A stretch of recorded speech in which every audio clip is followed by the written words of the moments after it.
আগের দিনের ভিডিওটা তোমরা আমাকে প্রচুর সাপোর্ট দিয়েছো, থ্যাংক ইউ সবাইকে। তোমরা যারা এখনো চ্যানেলটা সাবস্ক্রাইব করোনি প্লিজ চ্যানেলটা সাবস্ক্রাইব করে দাও। এইবার থেকে কিন্তু বং ফাটাফাটিতে পরপর ভিডিও আসছে।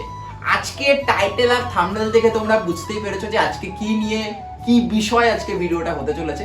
আর আজকে আমি এপিসোডটা বানাচ্ছি আমার মায়ের জন্য। আমার মা আজকে টেস্ট করবে খাবার।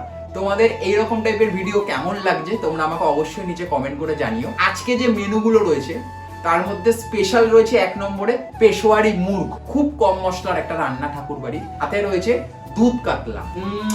আমরা এতদিন দই কাতলা খেয়েছি, আমরা এতদিন মালাই কাতলা খেয়েছি, এখন হবে স্পেশালি দুধ কাতলা, যা আবার ঠাকুর বাড়ির স্পেশাল এপিসোডে। আর সাথে থাকছে কাতলা মাছ ভাজা, যেটা হবে স্পেশাল মুসুর ডাল দিয়ে। মানে ফিশ ফ্রাইয়ের যখন আমরা বাইরের কোটিংটা বানাই সেটা আমরা সবসময় বিস্কুটের গুঁড়ো দিয়ে বানাই, বাট আজকে যে কাতলা মাছের যে ভাজাটা বানানো হবে সেটা ঠাকুরবাড়ির পুরনো পদ্ধতি অনুসারে সেই মুসুর ডালের গুঁড়ো দিয়ে কোটিং করে সেই ফিশ ফ্রাইটা বানানো হবে। আর সাথে থাকছে বাসন্তী পোলাও।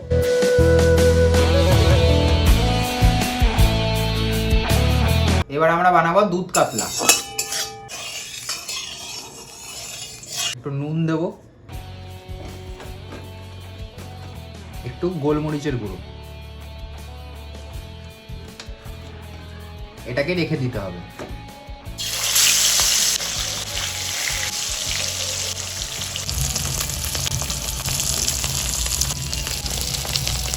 আজকের এই ভিডিওটা তোমাদের কেমন লাগছে এবং তোমরা পার্ট 3 দেখতে চাও কিনা ঠাকুরবাড়ির এপিসোডে তোমরা আমাকে অবশ্যই নিচে কমেন্ট করে জানিও।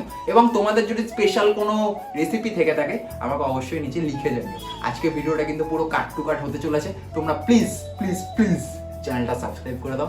আর ভিডিও কিন্তু পরপর আসছে।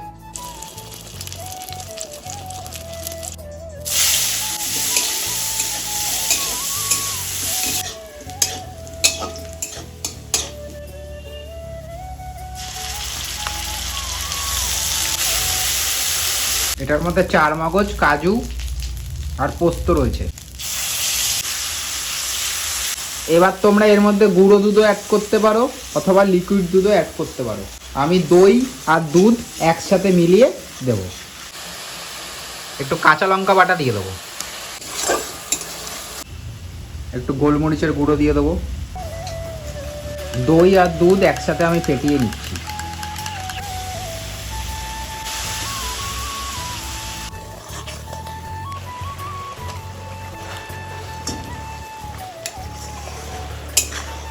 এবার তোমরা যেমন গ্রেভি নামাবে, যতটা তোমরা গ্রেভি রাখতে চাও। এতক্ষণ ধরে তৈরি হলো আমাদের স্পেশাল রেসিপি দুধ কাতলা। রেসিপিটা কেমন লাগলো তোমাদের অবশ্য করে লিখে জানিও। এইবার আমরা যেটা রেডি করব সেটা হচ্ছে আমাদের আরেকটা স্পেশাল রান্না, যেটার জন্য আমি অনেক বেশি এক্সাইটেড। সেটা হচ্ছে পেশোয়ারি মুরগ। এই পেশোয়ারি মুরগ কিন্তু খুব কম উপকরণ দিয়ে তৈরি হয় এবং এই পেশোয়ারি মুরগ একেবারে অথেন্টিক রেসিপি। আমি ঠাকুরবাড়ির যে রান্না বান্নার যে বইটা রয়েছে সেখান থেকে একেবারে পাই টু পাই তোমাদেরকে শেয়ার করছি। তোমরা রোজকার ওই একঘেয়ে চিকেন কষা না খেয়ে এবার একটু বাড়িতে একটু স্বাদ বদল করতে পারো পেশোয়ারি মুরগ দিয়ে। আর বেশি দেরি করবো না, এবার আমরা চলে যাবো সোজা রান্নায়। আর এই স্টাইলের ভিডিওগুলো তোমাদের কেমন লাগছে আমাকে অবশ্য করে লিখে জানিও।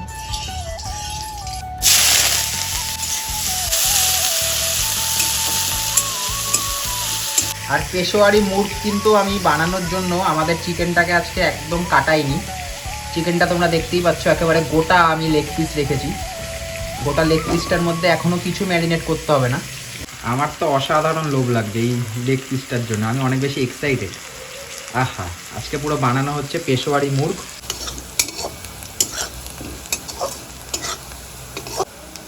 এই চিকেনটা দিয়ে দেবো।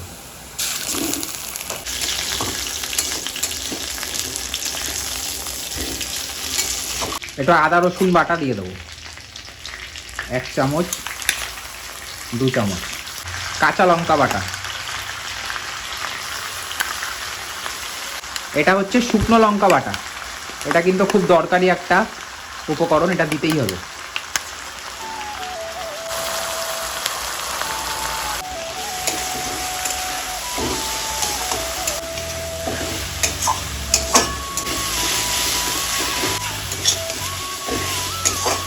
এরপর এর মধ্যে যাবে টমেটো একদম কুচি কুচি করা।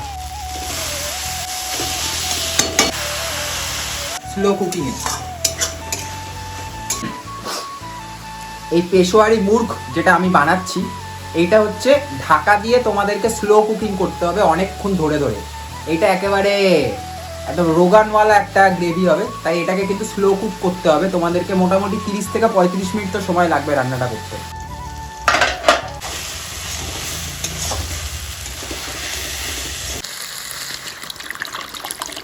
এরপর দিয়ে দেবে স্বাদ মতো নুন, ঝোলটা ফুটতে দিতে হবে। একটু চিনির গুঁড়ো দিলাম আমি, মানে ব্যালেন্সটা হবে না। এই রান্নাটার মধ্যে কিন্তু কোনো হলুদ গুঁড়ো বা কোনো রকম গরম মশলার গুঁড়ো ব্যবহার করা হবে না। এই রান্নাটা পুরো ধরে ধরে বানাতে হবে। এরপরে আরেকটা প্রসেস বাকি আছে, জাস্ট চিকেনটার কালারটা দেখো। এটা এখন আস্তে আস্তে আস্তে আস্তে ধরে ধরে তোমাদেরকে রান্না করতে হবে।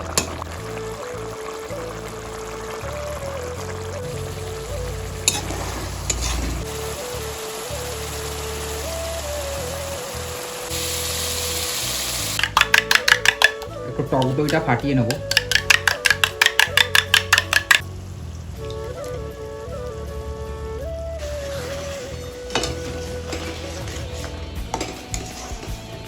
তোমরা যেমন ঝোল খাবে তেমন তোমরা নামাবে। আমাদের পেশোয়ারি চিকেন রেডি।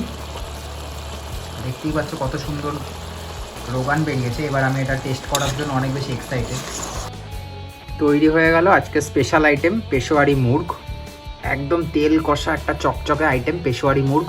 তোমরা তাড়াতাড়ি বাড়িতে বানাও আর আমাকে লিখে জানাও যে কেমন লাগলো। পুরো ধোয়া ওঠা, একেবারে গরম। আহা, পেশোয়ারি মুর্গটা দেখতে অসাধারণ হয়েছে। এবার এটা খাওয়ার পালা। এই দুটো রান্না করতে গিয়ে আমার পুরো হালত খারাপ হয়ে গেছে, পুরো ঘেমে একাকার। এইবার আমরা আসছি 3 নম্বর রান্নায়। 3 নম্বর রান্নাটা হচ্ছে মসুর ডাল গুঁড়ো দিয়ে ফিশ ফ্রাই, কাতলা মাছ ভাজা। এইটা একদম সিম্পল একটা মেনু এবং খুব খুব খুব প্রচলিত একটা ঠাকুরবাড়ির রেসিপি, মসুর ডালের গুঁড়ো দিয়ে কাতলা মাছ ভাজা। তো তোমরা পুরোটা স্টেপ বাই স্টেপ দেখতে থাকো এবং এটাও কিন্তু তোমরা বাড়িতে ট্রাই করতে পারো। আর এই ফিশ ফ্রাইটার জন্য কিন্তু আমিও অনেক বেশি এক্সাইটেড, কারণ আমি এটা ট্রাই কোনোদিনও করিনি, এটা আমি ফার্স্ট টাইম খাবো। তো চলো এবার দেখে নিই। একটু তেল দিয়ে নেবো। এই হচ্ছে কাতলা মাছ। এই কাতলা মাছটা দিয়ে আজকে কাতলা মাছের ফিশ ফ্রাই হবে। একটু গোলমরিচের গুঁড়ো, পরে এবার দিতে হবে নুন। নুন আর গোলমরিচের গুঁড়োটা দিয়ে মাছটাকে একটু ম্যারিনেট করে রাখতে হবে। একটু আদা রসুন বাটা গেল, লঙ্কা বাটা গেল, ম্যারিনেট করতে হবে। সুন্দরভাবে মাছটার গায়ে মশলা মাখাতে হবে। ঠিক আধা ঘন্টা পর তোমরা কি করবে আমি দেখাচ্ছি।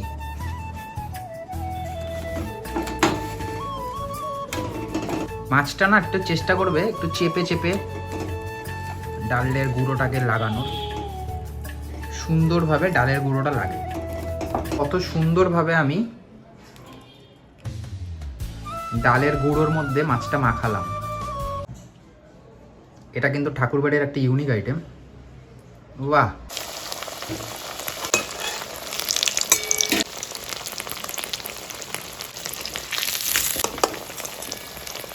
গ্যাসটা এবার একটু মিডিয়াম করে নিতে হবে। ধরে ধরে তোমাদেরকে আস্তে আস্তে করে ভেজে নিতে হবে মাছটা। মাছটা কিন্তু তোমরা গোল্ডেন ব্রাউন করবে। কত সুন্দর দেখতে হয়েছে দেখো। এতক্ষণ ধরে তোমরা দেখলে যে পুরো রেসিপিগুলো তৈরি হলো, ঠাকুরবাড়ির স্পেশাল 4টে রেসিপি। এখন হচ্ছে সেই রেসিপিগুলো খাওয়ার পালা। প্রায় অনেকটাই খাওয়া হয়ে গেছে। আচ্ছা, মাছটা খেলে না আগে নাকি মাংসটা খেলে আগে? আগে চিকেনটা খেয়ে নিলাম। চিকেনটা কেমন হয়েছে? একটু অন্যরকম, রান্নাটা অন্যরকম পুরো হয়েছে। এই রান্নাটার মধ্যে খালি আদা আর রসুনটা খালি বাটা পড়েছে, আর বাদ বাকি সব গোটা। পেঁয়াজ, টমেটো সব গোটা মশলা। একটু অন্যরকম হয়েছে। আর এর মধ্যে কিন্তু কোনো হলুদ দেওয়া নেই মা। এর কালারটা এসেছে মেনলি হচ্ছে শুকনো লঙ্কা বাটা থেকে। ঝাল ঝাল না? হ্যাঁ, মাছটাও খুব সুন্দর হয়েছে। মাছটা দেখো কতটা ফ্রেশ। কাতলা মাছটা একবার খাও। তো তোমার এই চিকেন আর মাছের মধ্যে কোনটা ভালো লাগলো? বেশি ভালো লাগলো বলতে গেলে মাছটাই। তুমি তো, আমি মাছে খুব প্রিয়। হ্যাঁ, মাছ তোমার সবসময় ভালো লাগে, যেভাবেই রান্না করিস না কেন, মাছটাই বেশি ভালো লাগলো। তবে এরকম রান্না মাছ কোনোদিন আমি খাইনি, এই প্রথম খেলাম। না না, এই মাছটা হচ্ছে দুধ কাতলা। আচ্ছা, ওর জন্যই। এটা কিন্তু দই কাতলা খেয়েছি, গন্ধরাজ কাতলা খেয়েছি। মাছটা একটু ভাঙো ভালো করে এখান থেকে। সব তো খেয়ে নিয়েছি। আচ্ছা, এটা দুধ কাতলা করেছিস, ওর জন্য অন্যরকম টেস্ট। ভালো হয়েছে। দেখো আর মাছটার কোয়ালিটিটা একবার দেখো যে কতটা ফ্রেশ। খুব ভালো, খুব ভালো। মাছটা আজকে মাই নিয়ে এসছে। পোলাওয়ের সাথে ব্যাপারটা ভালো লাগছে না খেতে? হ্যাঁ, চিকেনটা ভালো হয়েছে, কিন্তু মাছটা আমার বেশি ভালো লাগলো, যেহেতু আমি মাছ প্রিয়। হ্যাঁ, মা এখন খাচ্ছে। মাকে আজকে আর কোনো ডিস্টার্ব করিনি আমি আগে থেকে। আমাদের লাস্ট ভিডিওটা যেটা ছিল, লাস্ট ভিডিওটা আমাদের প্রায় 20,000 দর্শক দেখে ফেলেছে। তো তুমি এবার ডবল হবে। সত্যি তো? একদমই তাই। মা আস্তে আস্তে আগের ইউটিউবটা আগের মতন হবে। হ্যাঁ, করলেই হবে। তুই ক্যাটারিং নিয়ে মত্ত থাকিস সবসময়, এবার ইউটিউবের দিকে একটু মত্ত তো অবশ্যই হবে। ওকে, তবে আমার কিন্তু মাছ আর মাংসের মধ্যে আমারও মাংসটা ভাল লেগেছে। মাংস যতই ভালো করে কর না কেন, আমি মাছটা, যেহেতু মাছ খেতে ভালোবাসি। হ্যাঁ, তুই তো মাছ খেতেই পারিস না, এটা তো সত্যিই কথা। কাটা বেচে তো খেতেই পারিস না, তাহলে তুই মাছকে ভালোবাসবি কেন? আর ডিস্টার্ব করবো না, তুমি এবার তাহলে খেয়ে নাও আস্তে আস্তে। খাওয়া তো প্রায় শেষ। শেষ শেষ। সুন্দর হয়েছে না মা? খুব ভালো হয়েছে। আচ্ছা, এটা কিন্তু ঠাকুর বাড়ির রেসিপি, মানে রবীন্দ্রনাথ ঠাকুরের বাড়িতে যে রেসিপিগুলো করা হতো, সে রবীন্দ্রনাথ ঠাকুরের বাড়ির। ওর জন্য অন্যরকম রাখলো। হ্যাঁ, এটা কিন্তু জমিদার বাড়ির রান্না, এটা কিন্তু নর্মাল ঘরোয়া বাড়ির রান্না নয়। বুঝতে পেরেছো? ওর জন্যই ভালো হয়েছে, অন্যরকম লাগছে। একটু অন্যরকম স্বাদ, সর্বদা একটু আলাদাই। এটা হলো বাসমতি চালের পোলাও, বাসমতি চালের ঝুরঝুরে পোলাও। বাহ, বিরিয়ানির একটা আলাদা ফ্যান বেস আছে, আর এই বাসন্তী পোলাওয়ের একটা আলাদা ফ্যান বেস আছে। আজকের একটা ফ্রাই আইটেম, যেই ফ্রাই আইটেমটার দেখতেই পাচ্ছ এই যে কোটিংটা, এই কোটিংটা কিন্তু পুরো মুসুর ডাল দিয়ে বানানো। তোমরা রেসিপিটা দেখলে। আচ্ছা, মাছটা এবার চেখে দেখার পালা। কুচমুচে কুচমুচে ব্যাপার আছে এই ডালটার জন্য, ব্যাপারটা অনেক বেশি কচকচ করছে। কত সুন্দর এবং কতটা ফ্রেশ।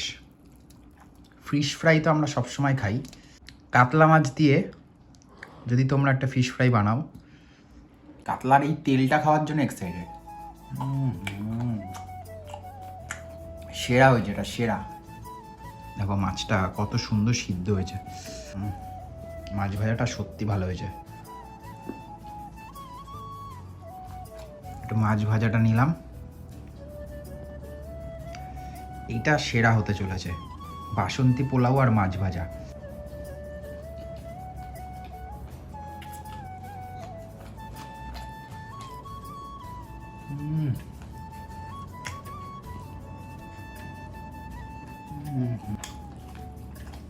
একেবারে আমি একটা ঘন গ্রেভি বানিয়েছি। এটাও একটা ঠাকুরবাড়ির রেসিপি। পোলাওটা কিন্তু সত্যি ভালো হয়েছে। এটা হচ্ছে দুধ কাতলা সাথে বাসন্তী পোলাও। একটা টক মিষ্টি ব্যাপার আছে। মাছটা শুধু দেখো কত সুন্দর ফ্রেশ, খুব ফ্রেশ মাছটা, কাতলা মাছটা। পোলাওয়ের মধ্যে একটা গরম মশলা, সামরিচ, ঘি, একটা স্মেল আসছে, আর সাথে এরকম দুধ কাতলা। মাছটা না পুরো সন্দেশ। এলাচা আছে, একটু নুন কম হতে পারতো, একটু নুনটা মুখে লাগছে না, বাট একটু নুন কম হতে পারতো সামান্য। এই যে কাতলা মাছের তেলটা,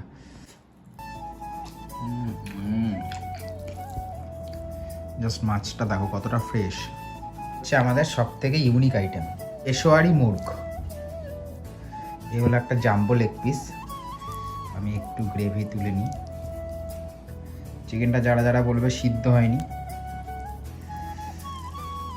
তাদের জন্য প্রথমে আমি ভেঙে দেখাই।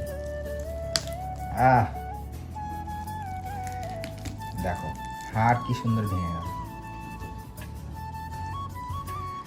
যারা বলবে চিকেন সিদ্ধ হয়নি তাদের জন্য হাড় ভেঙে দেখালাম। টমেটোর একটা ট্যাঙ্গি ট্যাঙ্গি ব্যাপার আছে।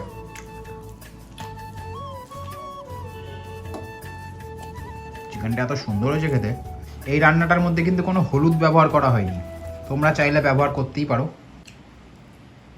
রান্নাটি খুব চটজলদি একটা রান্না, খুব তাড়াতাড়ি করে ফেলতে পারবে। প্রতিদিনই একই রকম চিকেন কষা খেও না, একটু টেস্টটা চেঞ্জ করো।